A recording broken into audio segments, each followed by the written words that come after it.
El Nilo no siempre fue un refugio. Mucho antes de alimentar a poderosos reinos, sus aguas marcaron una frontera natural que separó los destinos humanos. En un momento crítico de la prehistoria africana, cuando el clima se volvió implacable y los ecosistemas se derrumbaron uno tras otro, los grupos humanos quedaron atrapados entre la muerte y la innegociable necesidad de avanzar. Esta división forzada, silenciosa y definitiva, inicia uno de los capítulos más trascendentales de la historia de la humanidad. Y es precisamente en este umbral, entre la supervivencia y la extinción, donde comienza nuestro informe. En el río occidental, algunos clanes decidieron retirarse a zonas más estables, preservando linajes que permanecerían profundamente africanos durante milenios. Pero al este del río, otros se enfrentarán a la decisión más difícil de sus vidas: cruzar o perecer. La ruta hacia el desierto oriental parecía un suicidio colectivo, pero abandonar el Nilo significaba aceptar la propia muerte.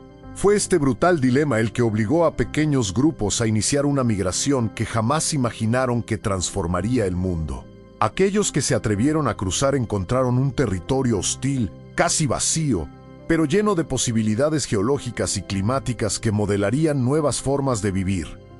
Y aunque no lo sabían, ese desplazamiento marcaría la separación definitiva de linajes que, con el tiempo, se convertirían en arquitectos de culturas radicalmente distintas. El Nilo, que antes había sido un límite, se transformó en una línea divisoria genética y cultural. Lo que antes era una simple adaptación local se convirtió en una auténtica fractura evolutiva. Nuevas tecnologías, nuevos rituales y nuevas estrategias de supervivencia surgieron en ambos lados. A partir de ese momento, África dejó de ser una historia única. Se multiplicó, se diversificó, se transformó, y hoy, siglos después, la ciencia comienza a revelar las pistas que aquellos migrantes dejaron enterradas en el polvo del desierto. Para comprender cómo la humanidad cambió para siempre, necesitamos regresar a ese momento exacto, cuando todo comenzó a desintegrarse. ¿Quieres descubrir cómo este viaje redefinió el destino humano? Sigue leyendo. La historia apenas comienza. Para comprender la migración que cruzó el umbral del Nilo es necesario remontarse a un periodo en el que el clima africano se encontraba en plena transformación. Hace decenas de miles de años, el continente experimentó una serie de oscilaciones ambientales que alteraron por completo la disponibilidad de recursos.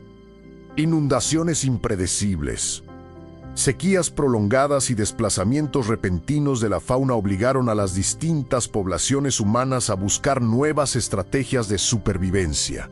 En este contexto caótico, el Nilo se erigió como fuente de vida, pero también como una frontera crucial. Sin embargo, el río no fue un refugio eterno.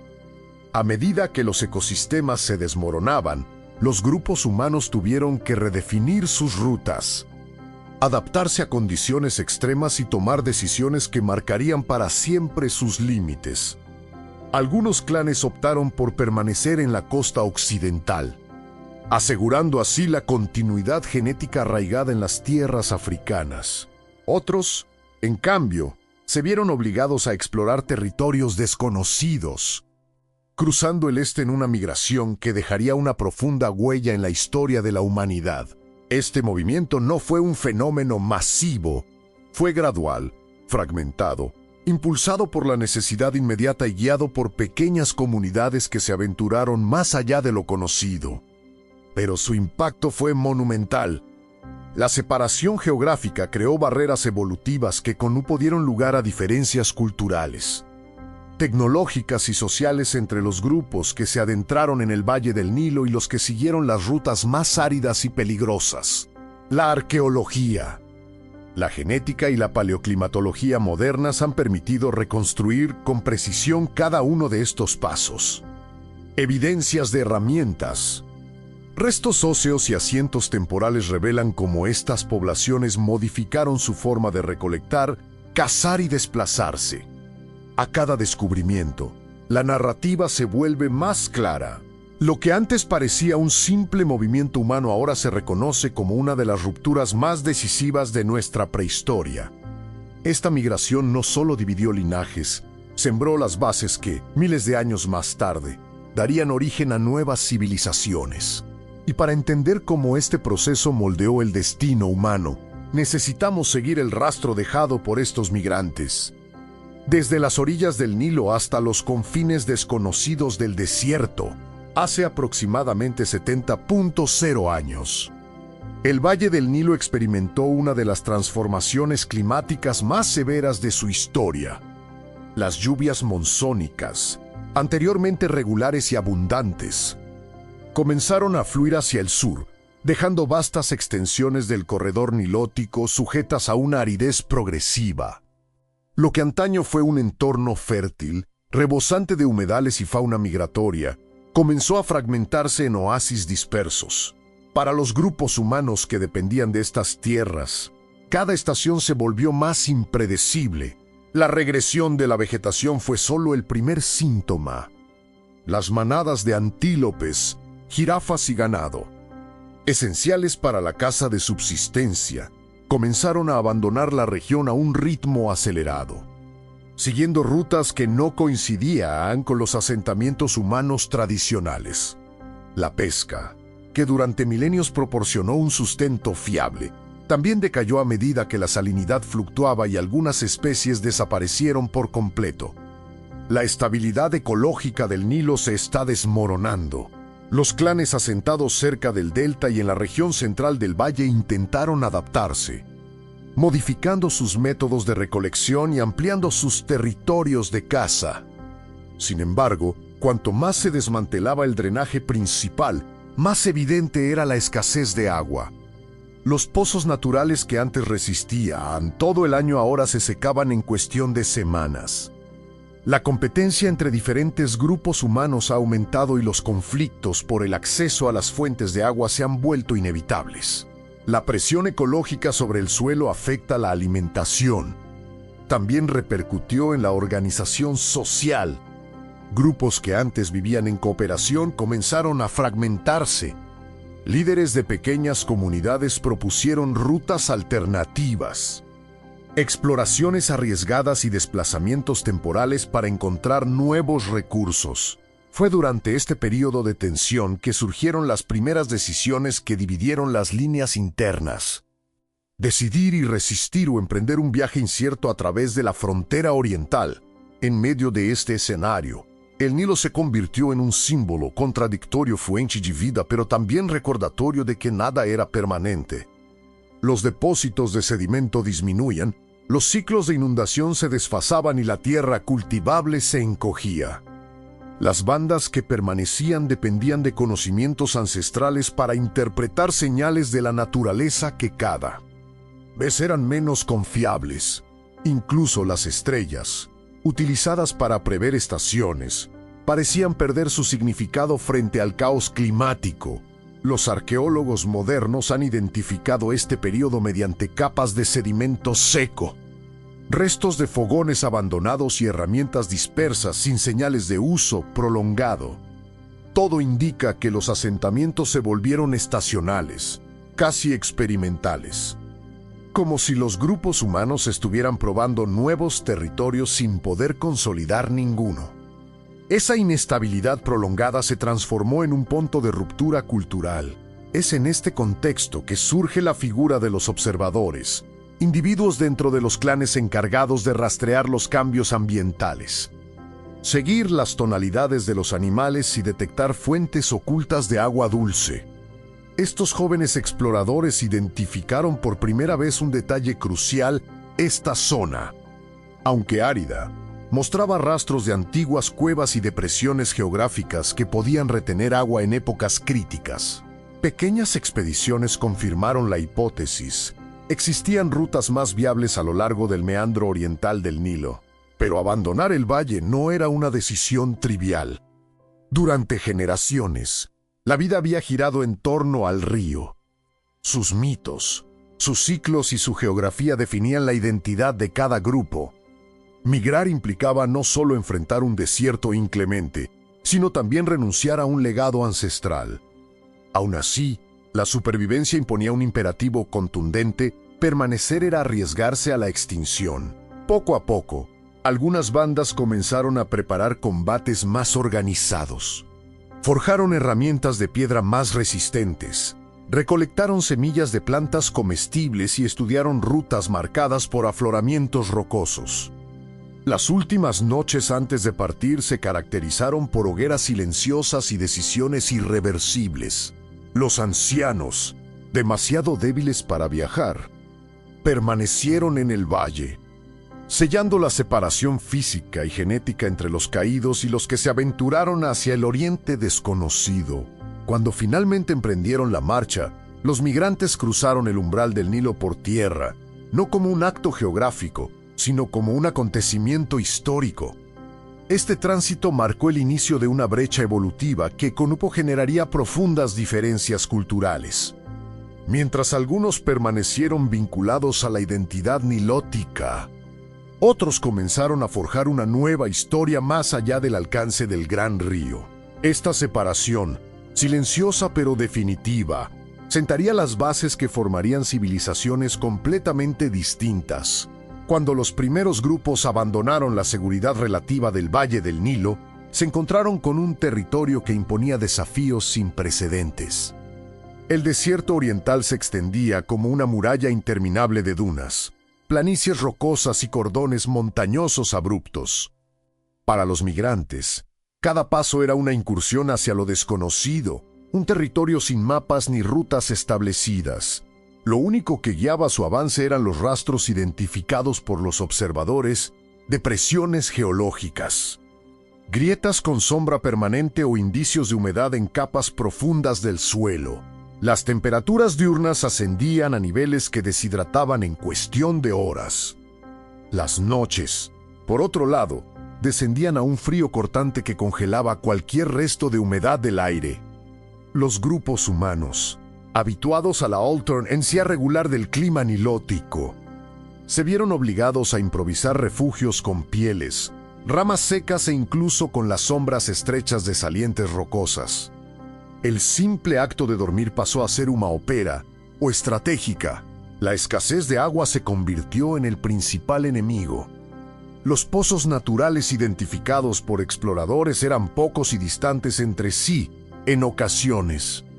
Al llegar a ellos, encontraban únicamente un charco mínimo o solo humedad suficiente para empapar fibras vegetales que luego exprimían gota a gota. Los niños y los ancianos sufrían primero los efectos de la deshidratación, y los grupos se vieron obligados a racionar cada sorbo de agua con una disciplina implacable. Sin embargo, el desierto también ofrecía recursos inesperados para quienes sabían interpretarlo. Algunas depressões indicaban antiguos leitos fluviais onde raízes burrocas profundas lojavam molas. Certos insectos, quando batido, revelamos pequeñas cantidades de líquido vital.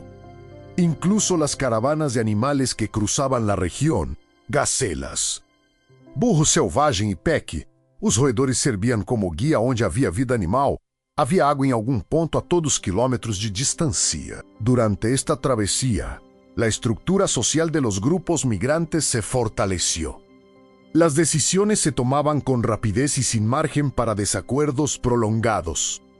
Los observadores adquirieron un papel central, eran responsables de detectar tormentas de arena, predecir rutas alternativas y anticipar cualquier cambio sutil en el viento que indicara una amenaza. También surgieron nuevas funciones, como los guardianes del agua, personas encargadas de racionar y proteger los contenedores improvisados que transportaban el recurso más valioso del viaje. El desierto, aunque hostil, actuó como un filtro natural. Solo los grupos con mayor adaptabilidad, coordinación y capacidad de observación lograron avanzar. Los arqueólogos modernos asocian este tramo migratorio con la aparición de herramientas más finas y resistentes, elaboradas con técnicas que exigían precisión. La dureza del entorno impulsó una evolución cultural acelerada. Durante estas continuas migraciones surgieron herramientas de corte más eficientes, recipientes de fibras tejidas y técnicas de caza más silenciosas. Las tormentas de arena representaban una amenaza impredecible. Erupcionaban sin aviso, ocultando todo el horizonte bajo una cortina espesa y abrasiva. Para sobrevivir, los grupos desarrollaron protocolos específicos: envolver el rostro con tiras de cuero, formar círculos cerrados para proteger a los más jóvenes y cavar trincheras improvisadas para evitar ser arrastrados por el viento. Algunos días enteros se perdían esperando que las tormentas cesaran. Cada una de ellas cobraba vidas, separaba familias y alteraba rutas cuidadosamente calculadas. A pesar de los obstáculos, continuar era una necesidad innegociable. Regresar al Nilo significaba enfrentarse a un ecosistema en colapso, donde el hambre era tan mortal como el desierto. Avanzar, en cambio, prometía acceso a regiones menos afectadas por la sequía. El este parecía austero, pero mostraba indicios de potencial: valles rocosos con sombras permanentes, cuevas con rastros de animales buscando refugio y, ocasionalmente, parches de vegetación resistente. El momento decisivo llegó cuando los grupos alcanzaron una extensa cordillera que marcaba el límite natural del Valle Oriental. Cruzar este macizo significaba abandonar definitivamente el territorio del Nilo y adentrarse en un paisaje con características completamente diferentes. Fue allí donde muchos comprendieron que no había vuelta atrás. Esa línea geográfica separaba no solo regiones, sino también destinos evolutivos. Cuando finalmente superaron la cordillera, los migrantes se encontraron frente a una llanura más amigable, marcada por antiguos cursos de agua y escasa vegetación, suficiente para establecer campamentos temporales. Este nuevo territorio, aún árido pero menos hostil que el profundo desierto, se convirtió en el primer punto de descanso real desde que dejaron el Nilo. Sin saberlo, los grupos que cruzaron esta frontera inauguraban una nueva etapa en la historia de la humanidad: la división definitiva entre quienes permanecieron vinculados al gran río y quienes se convertirían en los pioneros de una expansión que cambiaría para siempre la distribución de nuestra especie. La estabilidad recién encontrada a lo largo de las márgenes del Nilo no significó paz inmediata. A medida que los grupos migrantes se asentaron en distintos puntos del corredor fluvial, surgieron nuevas tensiones. La fertilidad de la tierra era un llamado irresistible, y cada familia que llegaba reclamaba porciones del suelo negro. Convencida de que era un regalo divino ganado tras meses de travesías extenuantes. Sin embargo, la abundancia no eliminó la competencia. Por el contrario, reforzó la idea de que quien controlara el agua dominaría el futuro. Ese entendimiento inauguró los primeros conflictos territoriales entre linajes, que antes habían estado unidos por la pura supervivencia. Con el paso de las estaciones, comenzaron a aparecer prácticas que revelaban una organización más compleja de limitaciones rudimentarias de tierra, rutinas de cultivo y acuerdos tácitos de convivencia. Pero, como el Nilo oscilaba entre crecidas impredecibles y períodos de retraimiento, algunos grupos comenzaron a migrar hacia regiones más al norte, mientras otros preferían permanecer en zonas intermedias. Esta división gradual debilitó la noción de un pueblo único y fortaleció identidades diferenciadas, moldeadas por distintas percepciones del río. Para unos, era un maestro benevolente. Para otros, un adversario caprichoso. Anunpo, cada comunidad desarrolló su propia interpretación espiritual sobre el comportamiento del Nilo en el sur. Se creía que las aguas surgían de portales subterráneos donde antiguas fuerzas empujaban la vida hacia la superficie.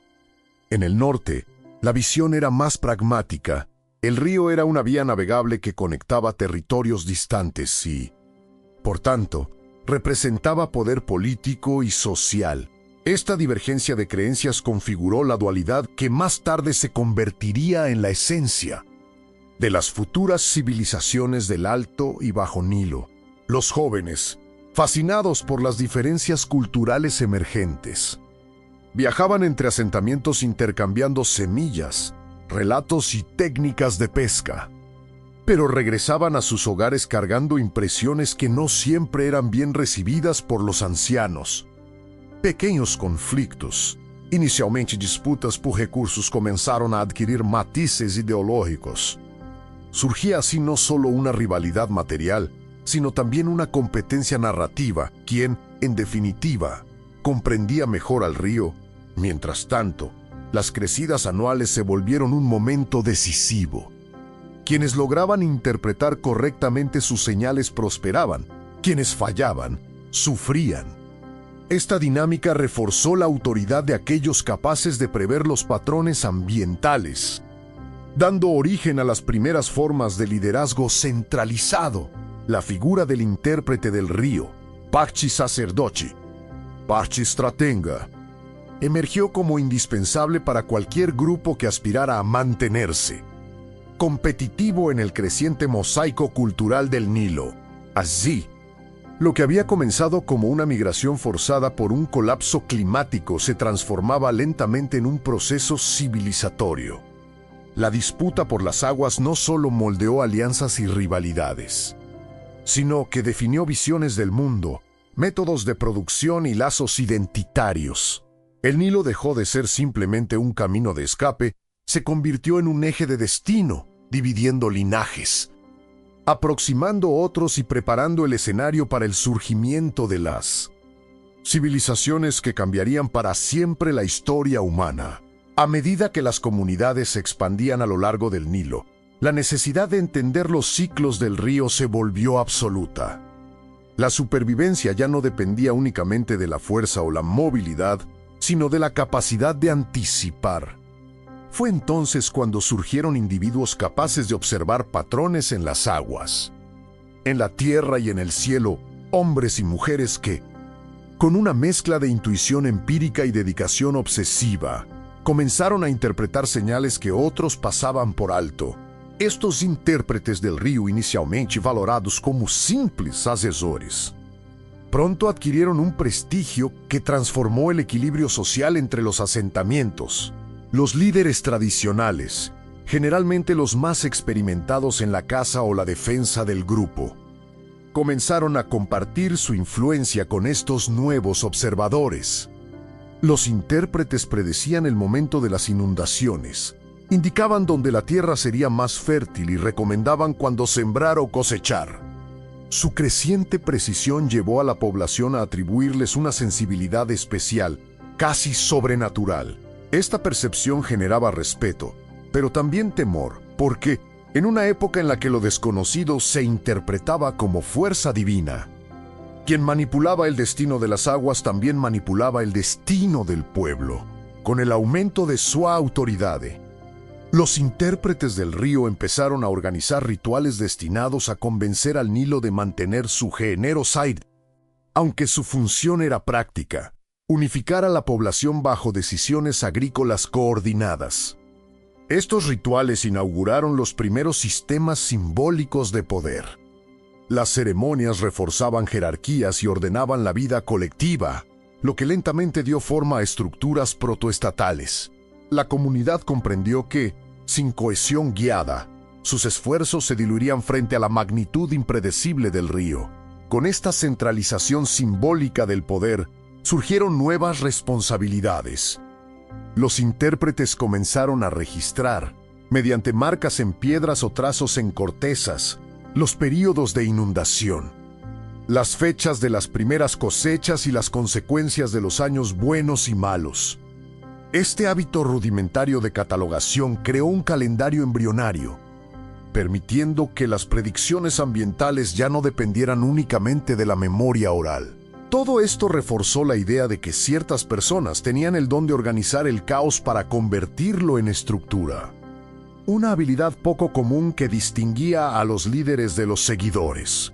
La influência de estes especialistas transformou também o modo como as comunidades interagiam entre si. Grupos que carecían de intérpretes buscaban alianzas con aquellos que los tenían, ofreciendo pescado, marfil o acceso a rutas migratorias seguras. El conocimiento se convirtió en un recurso negociable, tan valioso como el agua o la tierra. De esta dinámica emergieron las primeras instituciones de cooperación intercomunitaria. Aunque no siempre pacíficas, algunos intérpretes fueron capturados.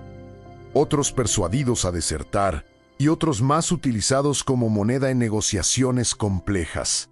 Para el final de esta fase del asentamiento, el Nilo ya no era apenas una fuente natural de alimentación, sino un éxito político, social y espiritual. Los interpretas del río, antes simples observadores, se habían visto arquitectos del destino colectivo. Su ascenso marcou o início de uma transforma. O irreversível saber ganhava como importância que a força. A desafio previal, improvisação e a liderança cessai de ser apenas herança para ser conquistado pela competência. Era o prelúdio da emergência das primeiros autores formativos que, séculos depois, daria Daram como estruturas para nicas que unira desde Fine no Vale da Nilo. Con el crecimiento de las aldeas y el aumento de la producción agrícola, el paisaje del valle comenzó a transformarse en un mosaico de territorios cuidadosamente delimitados. Lo que antes era un río rodeado de espacios abiertos se convirtió en una franja estratégica donde cada sección de tierra fértil tenía un valor incalculable. Los grupos que llegaron primero intentaron establecer derechos ancestrales, mientras que los recién llegados, impulsados por la necesidad, buscaron garantizar su propio acceso al agua y a la tierra nutritiva. Este choque de intereses marcó el nacimiento de las primeras disputas organizadas por el territorio. Inicialmente, los conflictos eran esporádicos y desorganizados. Pequeños grupos rivales se limitaban a enfrentarse con lanzas rudimentarias y piedras afiladas. Sin embargo, a medida que aumentaban las cosechas y el control del territorio representaba una ventaja directa para la supervivencia. Las hostilidades comenzaron a estructurarse. Algunos líderes, influenciados por intérpretes fluviales que analizaban el impacto futuro de la pérdida de tierras, organizaron patrullas, vigilias y alianzas defensivas. La lógica de la autodefensa colectiva prevaleció, y con ella surgieron los primeros esbozos de estrategias militares primitivas. Inicialmente, los conflictos eran esporádicos y desorganizados. Pequeños grupos rivales se limitaban a enfrentarse con lanzas rudimentarias y piedras afiladas. Sin embargo, a medida que aumentaban las cosechas y el control del territorio representaba una ventaja directa para la supervivencia. Las hostilidades comenzaron a estructurarse. Algunos líderes, influenciados por intérpretes fluviales que analizaban el impacto futuro de la pérdida de tierras, organizaron patrullas, vigilias y alianzas defensivas. La lógica de la autodefensa colectiva prevaleció, y con ella surgieron los primeros esbozos de estrategias militares primitivas. A medida que la tensión aumentaba, algunos asentamientos buscaron soluciones diplomáticas. Intentaron establecer acuerdos para compartir ciclos de cultivo, delimitar zonas de pesca o gestionar conjuntamente las zonas inundables. Sin embargo, estos pactos rara vez eran duraderos. Cualquier cambio en el curso del Nilo, una inundación inesperada, una sequía prolongada, reabrió heridas y reavivó las disputas. La inestabilidad climática actuó como un catalizador constante de conflictos, impulsando a las comunidades a buscar mayor control y seguridad, incluso si eso significaba la guerra. Fue durante este periodo que surgieron armas más sofisticadas. Los grupos comenzaron a reforzar las lanzas con puntas de hueso, a mejorar los escudos con madera seca y a crear técnicas rudimentarias de formación de combate. Además, algunos intérpretes fluviales comenzaron a determinar los momentos más ventajosos para atacar o defender, basándose en patrones ambientales y rutinas agrícolas. La guerra, antes improvisada, comenzó a formalizarse y a ocupar un lugar estructural en la organización social. El conflicto dejó de ser accidental para convertirse en una herramienta política. Los enfrentamientos también produjeron otro cambio crucial: la consolidación del liderazgo. Los grupos vencedores tendieron a confiar más en sus líderes, fortaleciendo su autoridad y legitimando su posición. Aquellos líderes que demostraron capacidad para proteger territorios, negociar alianzas o prever amenazas comenzaron a ser reconocidos no solo como líderes, sino como un referente permanente para la estabilidad. Y de esta manera la figura del líder militar comenzó a fusionarse con la del gestor comunitario, acercando el Valle del Nilo a estructuras jerárquicas cada vez más definidas. Cuando esta etapa alcanzó su apogeo, las aldeas dejaron de ser entidades aisladas para convertirse en protoestados en formación, donde la tierra, el agua y el conocimiento determinaban el destino de cada grupo. El Nilo, antaño símbolo de abundancia, revelaba ahora su cara competitiva. Quien controlaba sus orillas controlaba el futuro. Las disputas territoriales no solo forjaron alianzas y enemistades, sino que también sentaron las bases culturales y sociales de las primeras civilizaciones nilóticas. Sin embargo, sus protagonistas se encontraron, y este periodo turbulento fue el preludio de las instituciones que volvieron a dominar el Egipto ancestral. Con la intensificación de los conflictos territoriales y la creciente presión demográfica en el sector medio del Nilo, numerosos grupos comenzaron a contemplar una opción que entonces parecía arriesgada: avanzar hacia el norte, siguiendo el curso del río hacia tierras más extensas, menos disputadas y potencialmente más ricas. No se trató de una migración impulsiva, sino de una decisión estratégica. Los intérpretes del río, al observar la disminución gradual de las inundaciones y la creciente saturación de las zonas de cultivo, advirtieron que permanecer allí significaba entrar en un ciclo interminable de guerra y escasez. Así comenzó el gran desplazamiento que cambiaría para siempre la geografía humana del valle. Los primeros que avanzaron caminaron durante días, rodeando pantanos y márgenes desérticos, sin perder de vista el río. Cada amanecer traía nuevos desafíos, zonas desconocidas, fauna más agresiva y un clima más impredecible.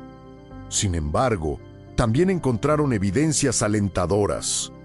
El norte ofrece llanuras más amplias, zonas de inundación más suaves y, lo más importante, una densidad de población mucho menor, a medida que se establecían pequeños campamentos temporales. Comenzaron a comprender que esa región permitía una mayor diversificación agrícola y el acceso a recursos que ya no existían en el sur. Pero la expansión no fue uniforme. A medida que los grupos avanzaban, comenzaron a diferenciarse más claramente. Quienes permanecieron más cerca del río desarrollaron técnicas refinadas de riego y pesca, mientras que quienes se aventuraron a las zonas más secas cultivaron un profundo conocimiento de las plantas resistentes, la navegación en las dunas y la gestión de las reservas de agua. Estas distinciones, inicialmente pequeñas, fueron moldeando prácticas, costumbres y rituales distintivos. Las primeras identidades regionales comenzaron a surgir no como una ruptura, sino como consecuencia directa de la adaptación al territorio. La comunicación entre los grupos del sur y del norte se volvió más esporádica, pero no desapareció por completo. Intercambiaban herramientas, semillas e información sobre las crecidas del río. Sin embargo, con el tiempo, estos contactos se caracterizaron por diferencias notables en el idioma, los símbolos grabados en la cerámica e incluso en la forma de construir refugios. Lo que antes era un único grupo migratorio comenzaba a fragmentarse en comunidades con personalidad propia, un proceso natural en cualquier expansión a largo plazo.